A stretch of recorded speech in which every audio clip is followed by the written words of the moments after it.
All right. Welcome to the Better Than Me podcast with John Conover. I have a very special guest on here today, Samantha Sheppard from York, Pennsylvania. We've met through working in the financial business. Her husband, Ben, was a guest on here, I think on episode 3. They've been working together for 20 years now in the financial business.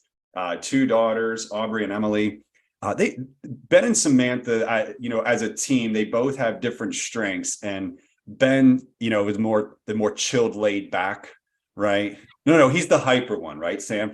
And and but Ben's the financial nerd and Samantha is the marketing expert. And today we get to have her talk to us about coffee, Jesus, and marketing, right?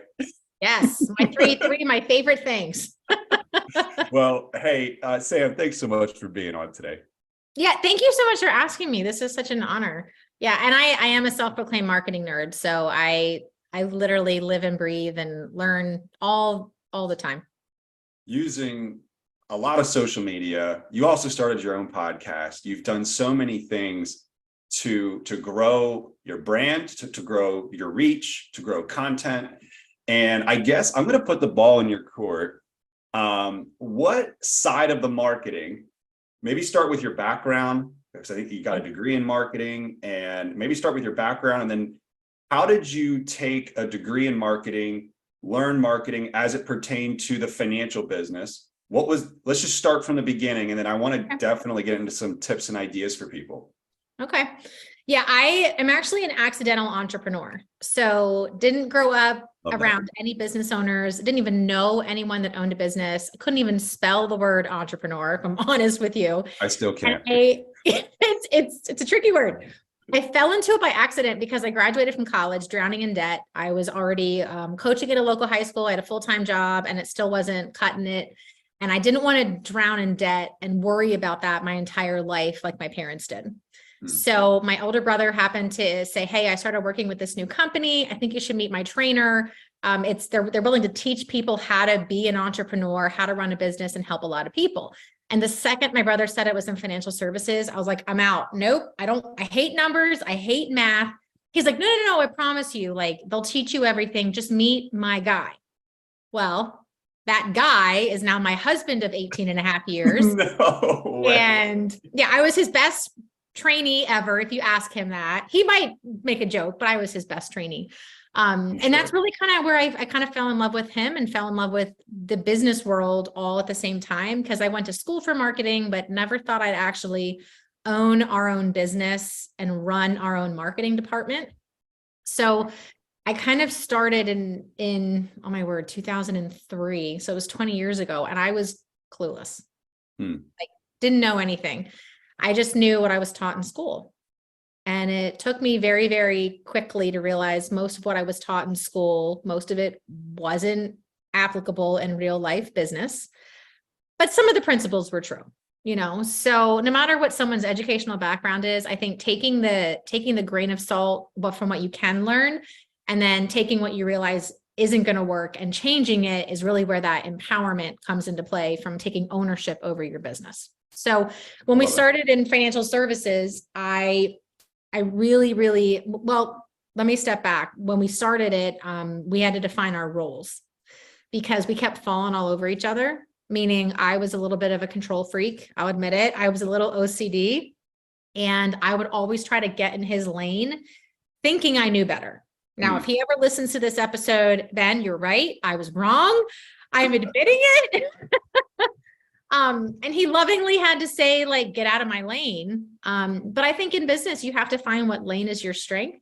And then if you have areas of weakness, you either need to spend time to get better in those areas, or you need to outsource and hire someone else to fill in the gaps that you don't have. Yeah, the delegating, that could go for relationships, marriages, that could go for business partners, both married and not married business partners. But for you guys, to have a successful, I guess, marriage, but also be in business with each other, it was mandatory that you figured out the roles. Yeah.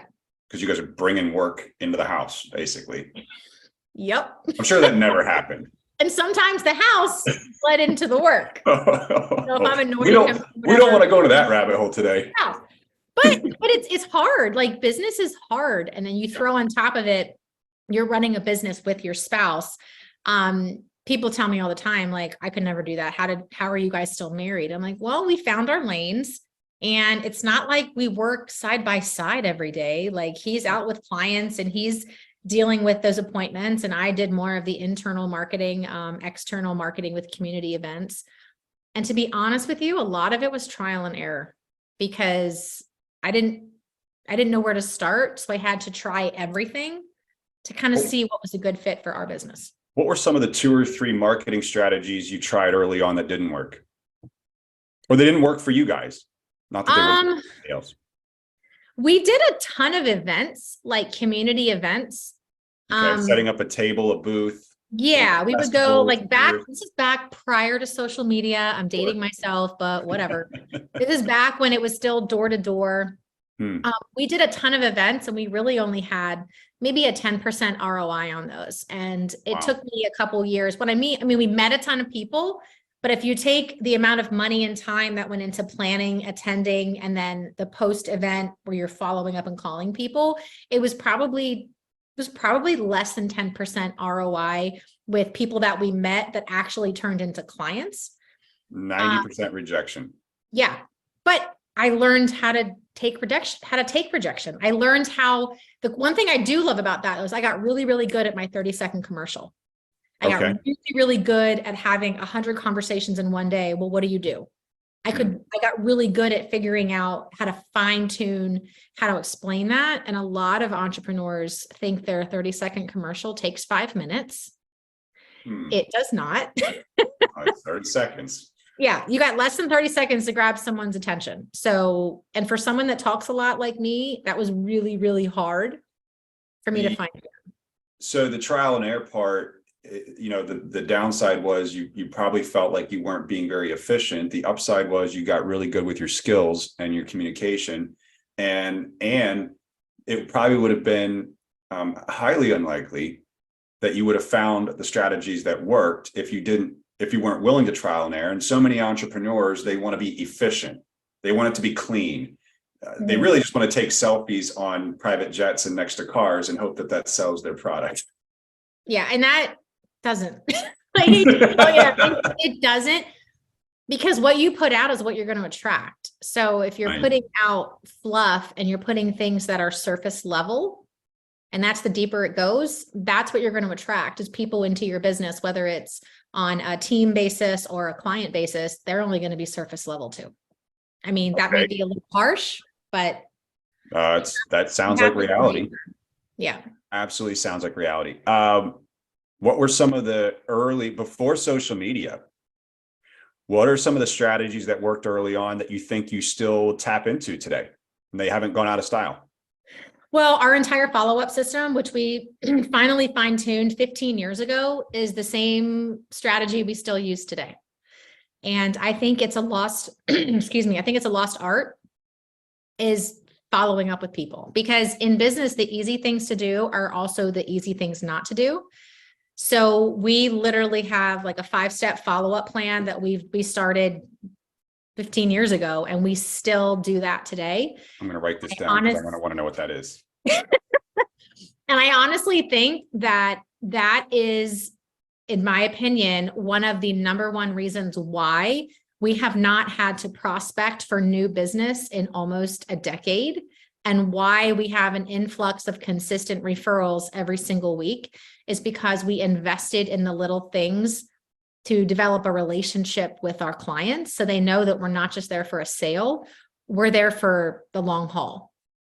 And Ben kind of gave me the number because I'm sure the audience is like, well, okay, how big's the business, right? He gave me the number. You guys are between $250 million and 300 million in assets under management.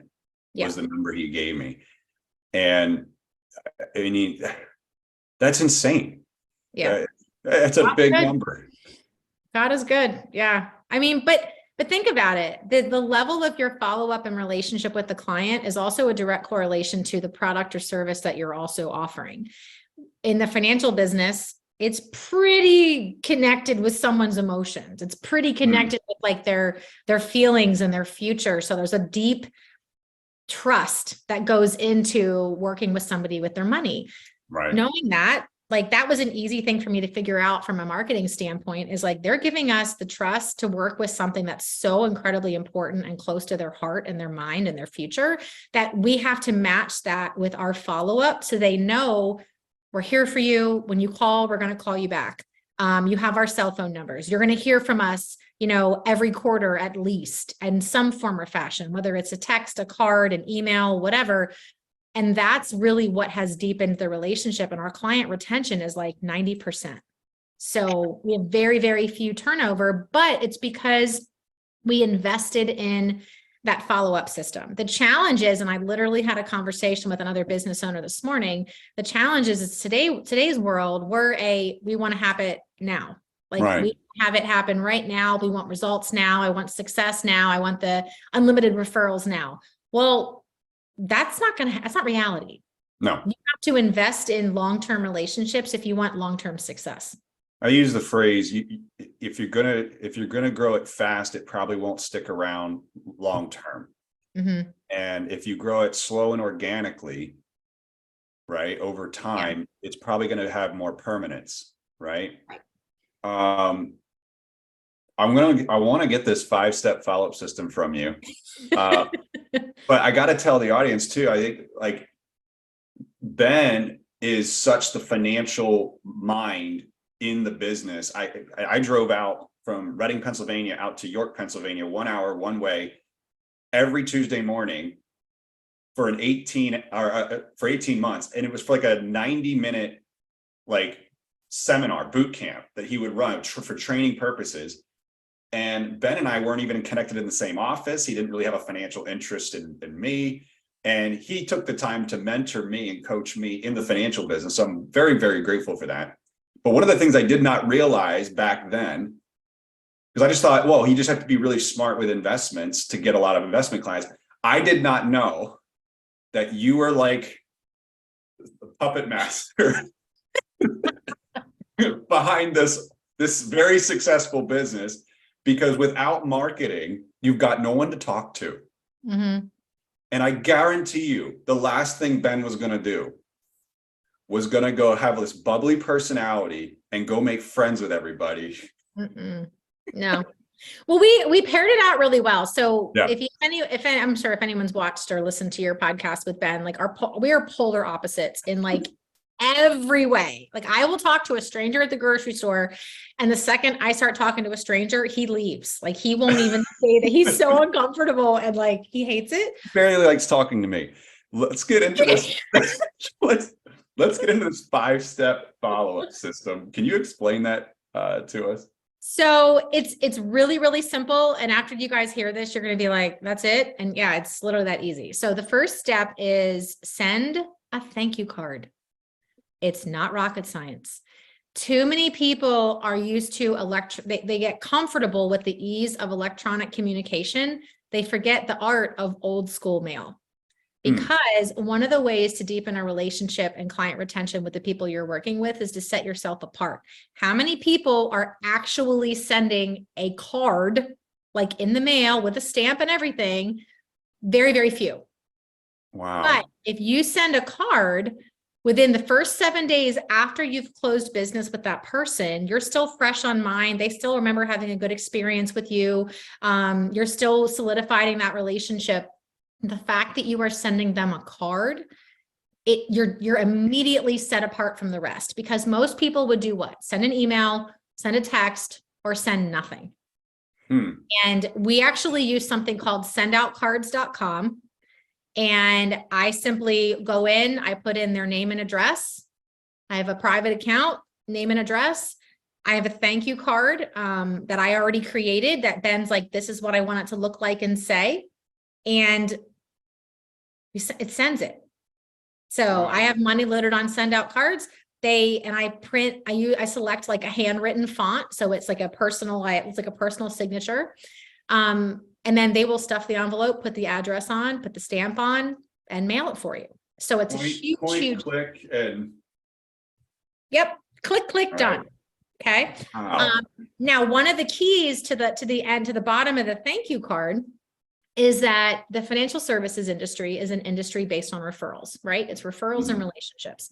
Yeah. So at the end of every communication with clients, whether it's an email, whether it's a, Is this the second point? no, this is just like we end all of our communication with thank you in advance for your referrals. Okay, that's easy. It's simple. But what does that do? It sets the expectation that you are anticipating referrals from them.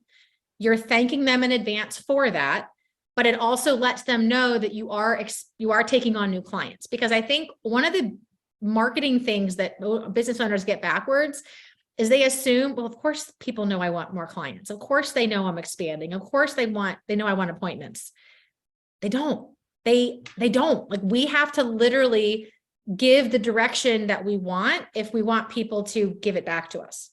So something Why do you say that? I literally had a conversation with somebody this morning, and I had to like reassure this person that like, yeah, I would love to earn your business and have you as a client. She's like, well, I don't want to bother you. And I'm like, what the hell? Like, yeah. Yeah. So yeah, it's crazy. It's like having, like, we both have kids. Like, it's like our kids, like how many times we have to say something before they do it? I mean, my kids are 12 and 15, and if I have to remind my 15-year-old to turn the lights off in her room one more time, I could like pull my hair out, right?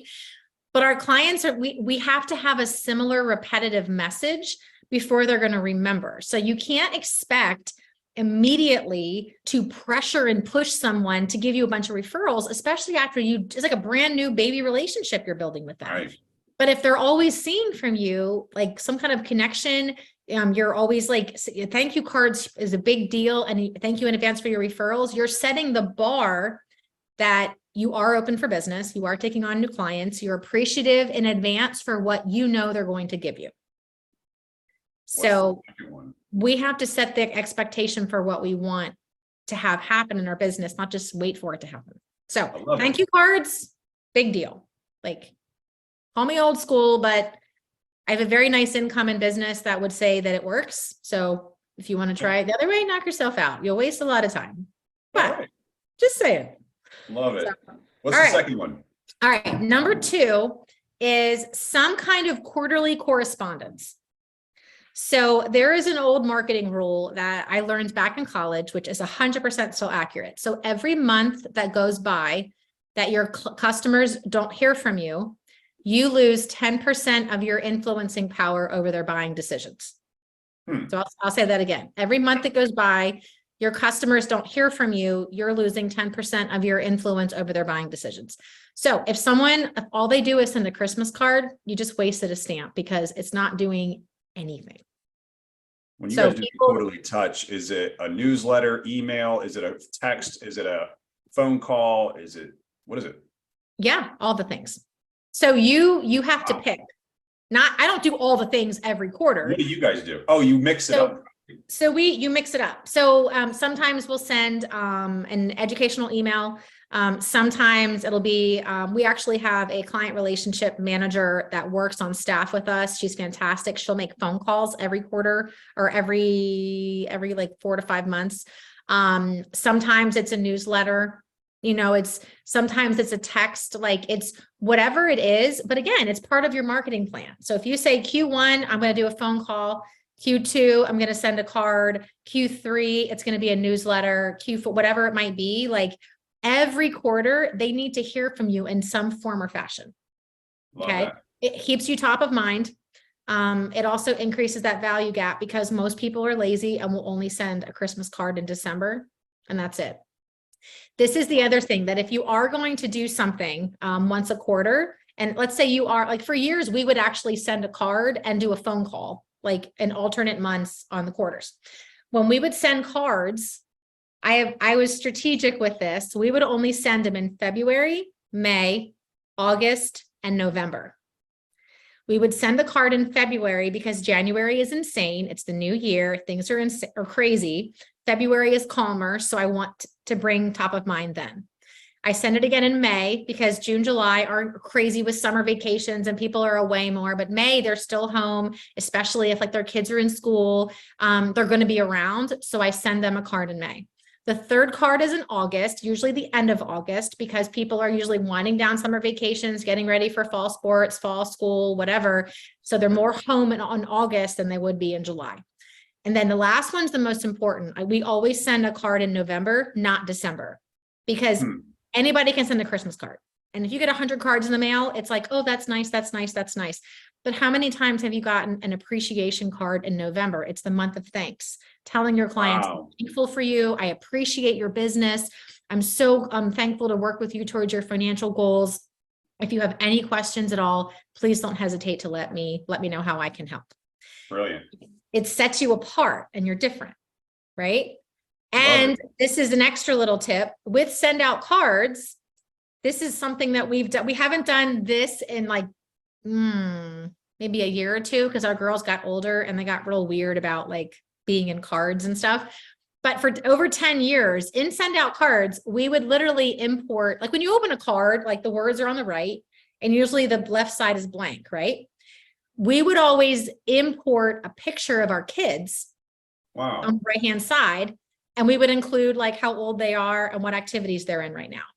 Because if our clients are sharing their family and their finances with us, right, I always want to reciprocate that. So for 10 plus years, our clients every quarter would get an update. Here's our kid. We became like family to them.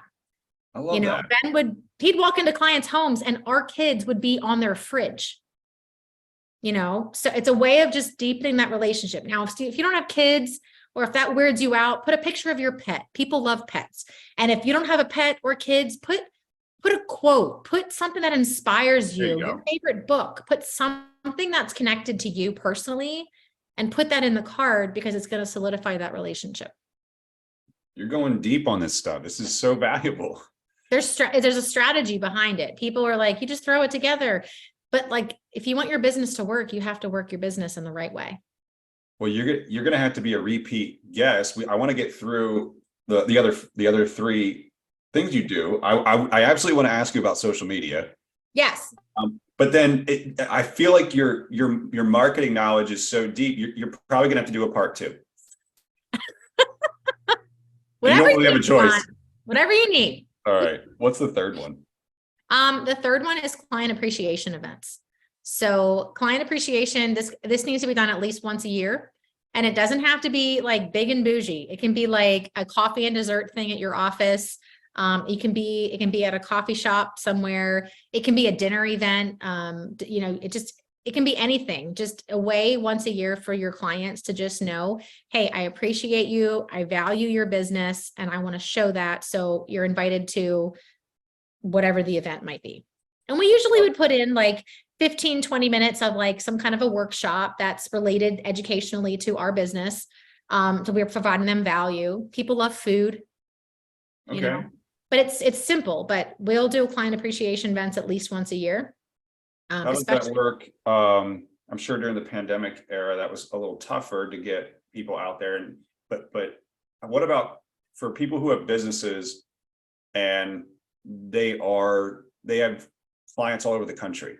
Mm-hmm. That strategy might not work. What would be an alternative to that, do you think? Do a virtual event. Okay.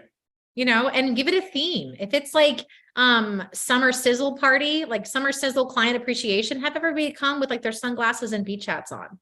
Have them wear like a funky Hawaiian shirt or something, and say, hey, we're going to give, a prize,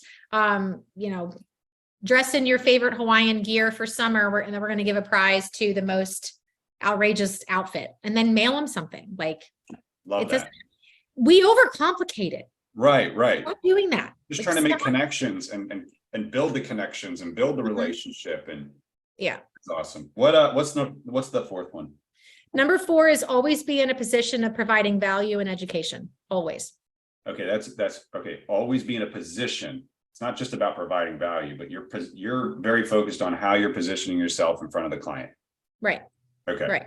So you want to position yourself as a resource that's always going to be providing value and education. So every single time we have any kind of communication with the client, we'll have a tip, a piece of advice, an idea, and it's not always related to what we do. So perfect example, you could do an entire Christmas in July campaign where it's here are the top 10 tips to make in your finances now to have a cash Christmas and not a credit card Christmas. And then give them a PDF that has top 10 tips on how to free up money in your budget now. Maybe it's calling your cell phone company to ask them to lower the bill. Same with your electric company, same with your cable company. Maybe it's, kind of reallocated where your money is invested. Maybe it's going out to dinner one less time. Maybe it's going to Starbucks one less time a week. Like giving people simple strategies to budget for a cash Christmas. And it's perfect with like a Christmas in July theme. So stuff like that is, we don't, and a business in that we're in, like, I don't make money off of providing someone a budget, but it's related to my business and it's value added. You've never cut back on your Starbucks, have you? I did. I'm down to like 1 cup a day and I'm still like this.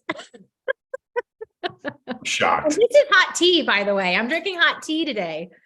I'm on my 3rd cup already. So I'm jealous. One of those days. What's number 5? Repeat. That's it.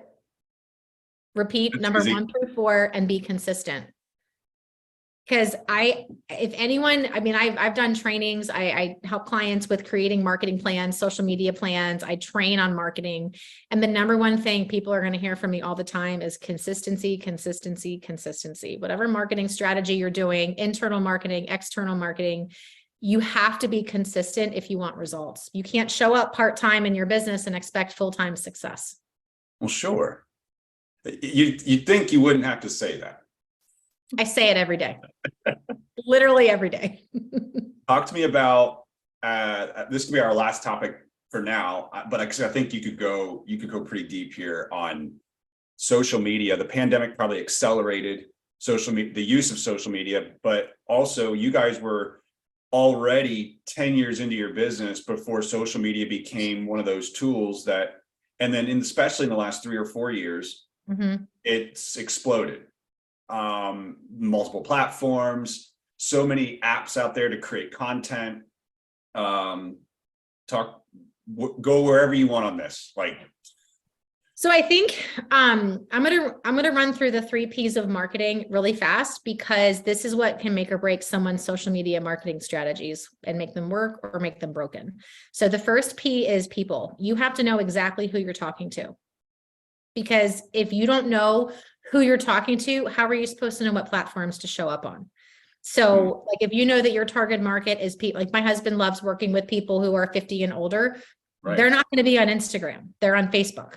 Correct. If you're looking to work with younger families who have little kids, predominantly under the age of 40, they're going to be higher frequency on Instagram versus Facebook. So the number 1 P is people. Who exactly, and you've got to get specific. I talked to someone yesterday. She's like 25 to 55. I'm like, give me a 10-year range. That 30-year gap, a 25-year-old and a 55-year-old are totally different stages of life. You can't market and message effectively to those at the same time. So she narrowed it down. So that's number 1, figure out exactly who you're talking to.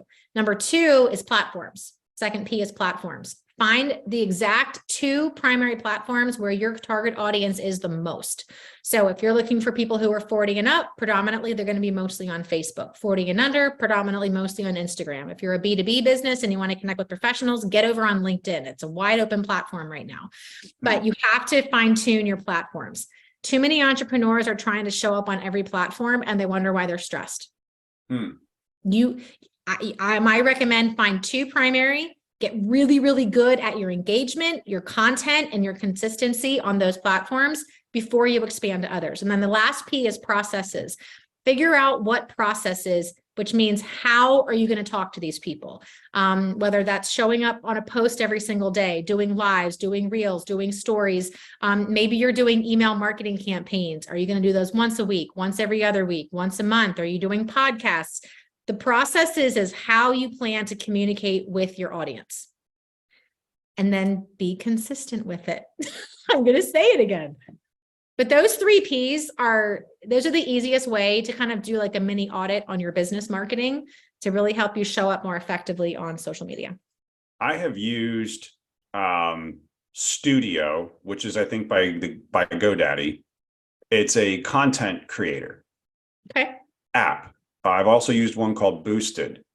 I know there's a few others out there. Which apps do you use to create social media posters, social media flyers, and My brain and Canva. So I love Canva. I know Canva. Yeah. So Canva is an amazing tool. It's like my business BFF. I'm on it like every day.